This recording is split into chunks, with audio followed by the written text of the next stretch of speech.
Dalam rumah tangga dia ada banyak persoalan tau. Sangat banyak.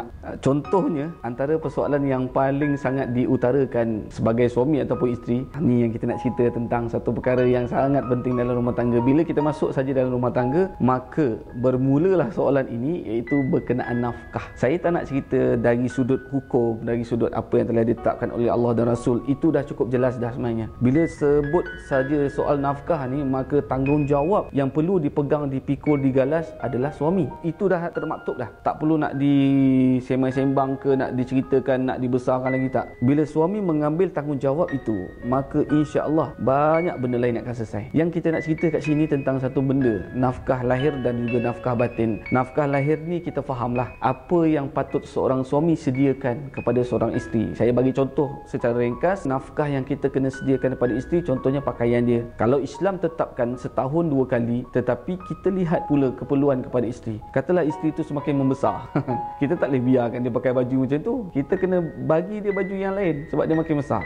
Tu contoh. Itu sebagai contoh. Maka kalau Islam letakkan 2 kali setahun, mungkin raya ataupun di hujung tahun, tapi kita tetapkan mungkin sebulan mungkin boleh beli sekali ataupun 2 kali 2 baju dia ke. Itu kepada suami. Bila kata nafkah tu pada suami, maka kitalah orang yang mesti tahu isteri kita. Tahu keperluan dia ni. Kalau kita suami yang tak tahu keperluan isteri, Allahu Akbar, teruknya kita. Lepas tu isteri kita pula, dia punya shampoo, sabun, keperluan dia. Dan juga kalau dia sakit tu, minyak angin, Panadol, apa sebagainya. Nampak? Banyak ni. Kalau kita fikirkan, banyak yang kita kena fikirkan untuk isteri. Antara yang lain juga, yang nafkah lahirnya, akhirnya yang sampai nombor 5 ni, yang paling besar sekali adalah menyediakan tempat tinggal untuk isteri. Bila kita cerita tentang tempat tinggal, kadang kita ada kemampuan hanya boleh duduk rumah mertua mungkin. Ada kemampuan kita boleh duduk dalam satu bilik untuk 2 orang saja, ataupun satu kemampuan kita boleh sewa satu flat yang ada 2 bilik ke 3 bilik. Tak ada masalah. Itu suami boleh sembang, boleh bincang dengan isteri, tak ada masalah. Asalkan kita sebagai suami, kalau kita tak boleh buat satu benda, kita ajak isteri kita bincang macam mana kita nak buat supaya apa, hal nafkah ni dia tak sampai kat luar. Tapi hal nafkah ni kalau dah sampai ke media sosial, kalau dah sembang dengan kawan-kawan dan sebagainya, Allahu Akbar, itulah masalahnya. Dia akan jadi aib dan dia akan menjadi barah dalam rumah tangga tu, bahaya. Maka bila cakap soal nafkah lahir, okey, kita buat tepi, dah selesai yang ni. Kita nak cerita tentang nafkah batin. Nafkah batin ni kalau dalam fikiran kita lah sebagai suami ataupun isteri, yang kita faham adalah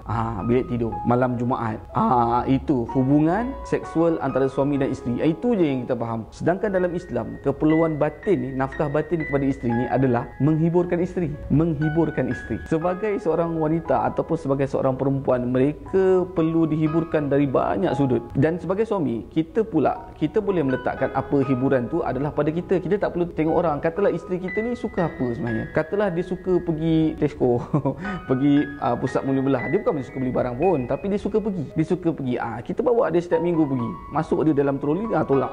Tolak. Abang suka tak? Seronok tak? Yes, seronok abang, seronok abang. Dah hiburkan isteri. Sekalipun kita tak beli apa-apa kat dia, kita tak pernah hadiahkan dia rantai emas, kita tak bagi dia kereta, rumah, kita tak bagi iPhone Pro Max ke apa yang terbaru, tapi bila kita niat apa yang kita buat ni sebenarnya nak hiburkan dia, maka itu dah cukup dah sebenarnya. Jadi keperluan isteri tu, nafkah dia adalah daripada mana? Suami dia. Suami dia yang tahu, suami dia yang kenal. Hiburkanlah isteri. Kalau kita tengok betul-betul, ya Allah, mudah. Asalkan kita sebagai seorang suami kembali menjadi seorang suami kepada isteri. Jangan biarkan isteri seorang-seorang macam tu. Jadi nafkah lahir, nafkah batin. Nafkah lahir mencukupkan isteri, nafkah batin menghiburkan isteri.